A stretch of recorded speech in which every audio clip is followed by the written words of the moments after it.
I people. am a transgender person. You can't just You are a skip over that confused fact. person, but I'm you're not. babe. You're surrounded by 25 really proud LGBTQIA people who do not give a about you. You obviously do. And You're here talking to me. What are you talking about?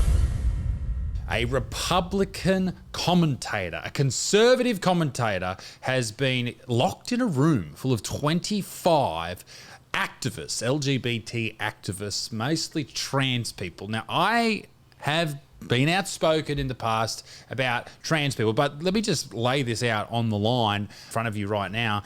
I have no issue with any of these people. You do whatever you want to do in your life as long as you're not impeding on anybody else. But I think anytime you question anything to do with people who happen to be a part of the LGBTQIA plus community, anytime you say anything that may be deemed negative towards those particular people, you are attacked. And that's what's happened to a gentleman by the name of Michael Knowles. And now he's a conservative commentator. He's an author, I'm pretty sure. He works in the media, worked at the Daily Wire, or currently works with the Daily Wire.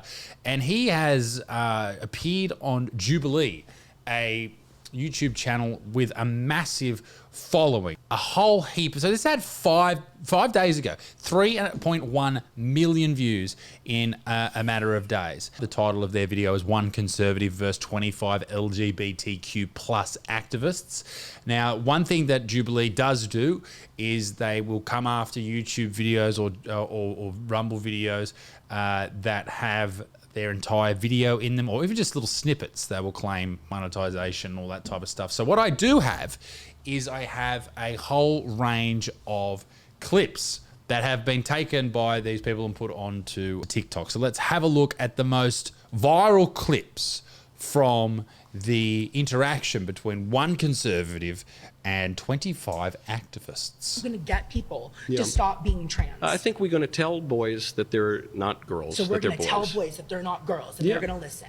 Yeah, basically. Really? Yeah, that's what we've done for most of history. That happened to me, and I can promise you to God that I didn't listen. Yeah, well, because we live at a time that is affirming the transgender delusion. That is probably the best way to combat people who are, you know, leaning to the idea that they may have been born in the wrong body, is to potentially say to them, no, it's okay.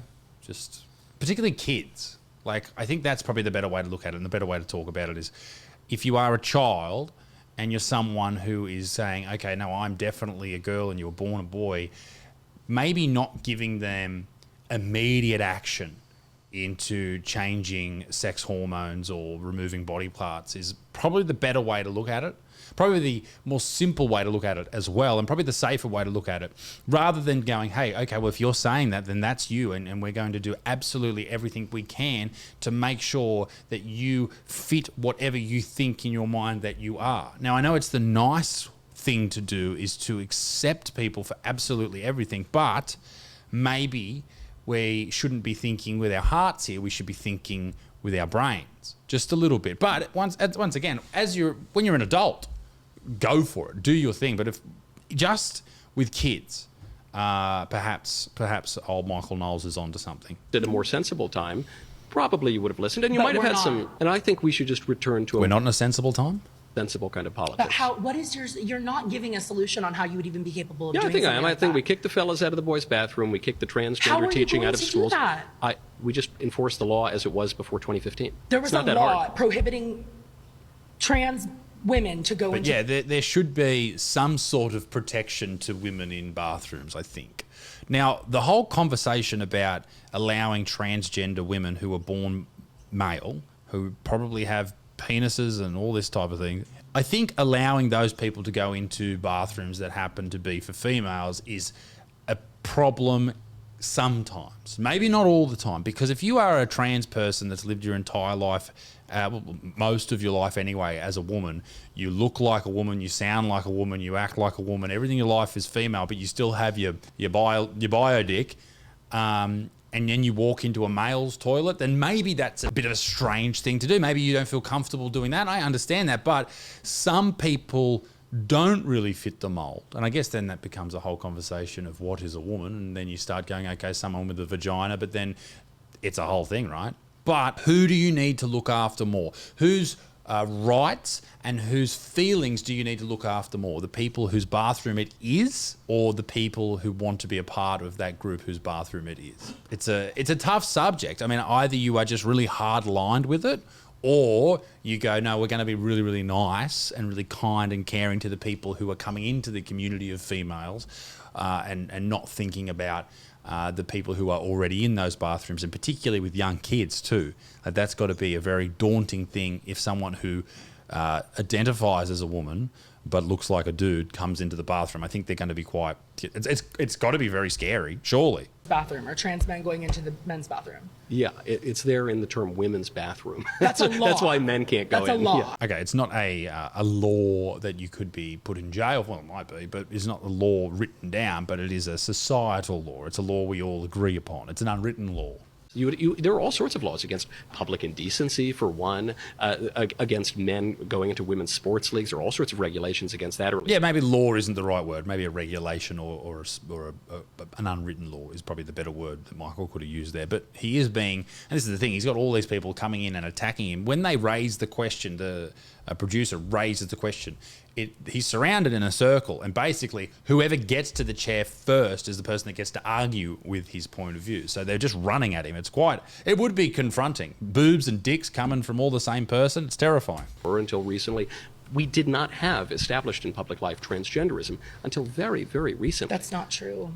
That's not true. What about the two-spirited people? What is the two-spirited people? This person who I think is biologically male, does a good job. Well done. Congratulations. Bringing up the fact there once was people back in the day, Native Americans, who were somewhat transgender. They were two-spirited. I don't know anything about it. I'm just fucking making it up as I go. But they had the spirit of a man and the spirit of a woman in them. And that's what she's referencing, saying that people have always been trans. In the indigenous community, they are...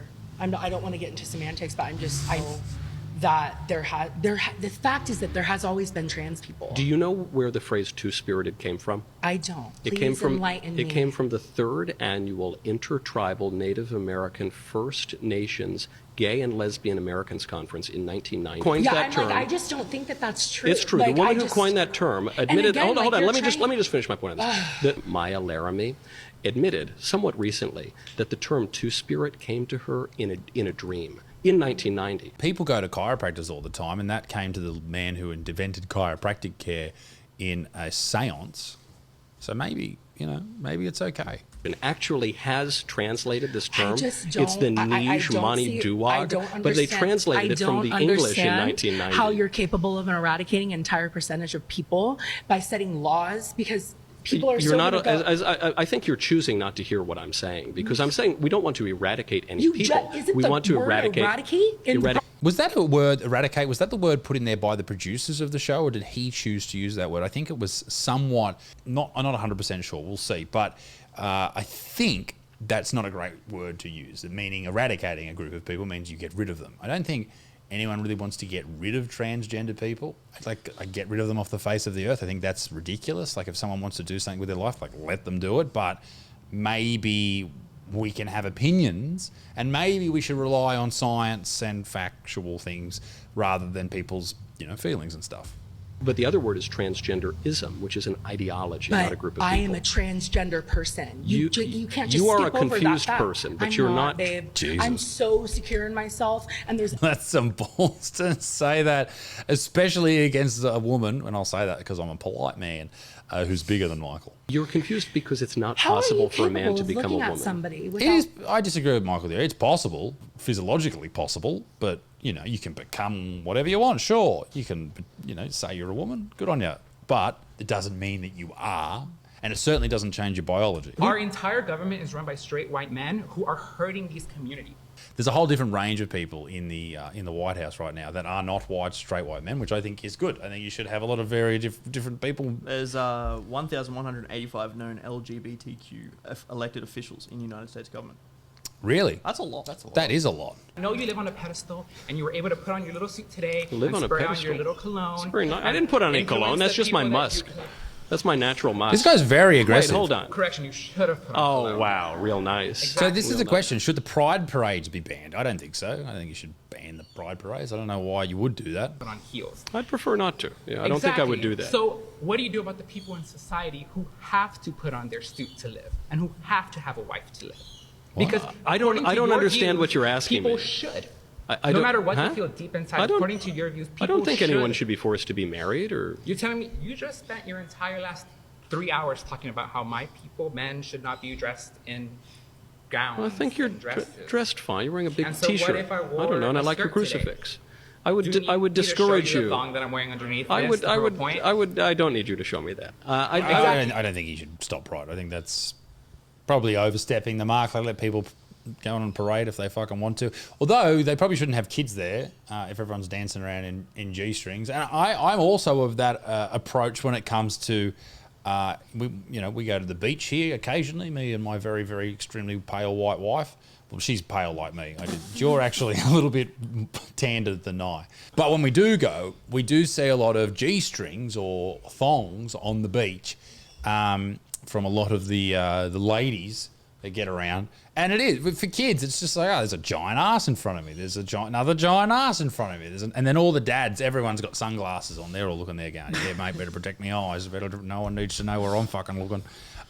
So, yeah, if there's kids around, keep the thongs at home. Keep your fucking pants on. I think that's the only thing I would agree on what mate saying. Transgenderism should be eradicated from public life entirely. I'm sorry. I'm going to outright call you a fascist. Oh, no. And say Oh, that heaven. what you're Heaven saying forfend. is hate speech.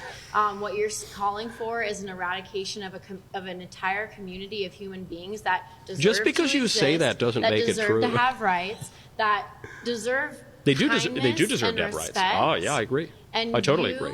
as a I think you're very disrespectful to them by lying to them. I think lying is very disrespectful. Oh. Yeah. Guys, do you feel like I'm lying to you? But this whole argument went Just wanna on make sure. for, I think it's an hour and a half video, and, go and check it out. But from what Michael Knowles has done there, at least he's gone out and had this argument. I think arguments like this and conversations like this are important because realistically, the truth, well, maybe not the truth, but at least somewhere we can all agree lies somewhere in the middle. Do I think that trans people exist? Of course. Should they be respected? Absolutely. But sometimes we need to look after biological girls and biological boys as well. And I think if we treated everyone fairly and equally, then we might not have any of these problems that we were talking about in the video.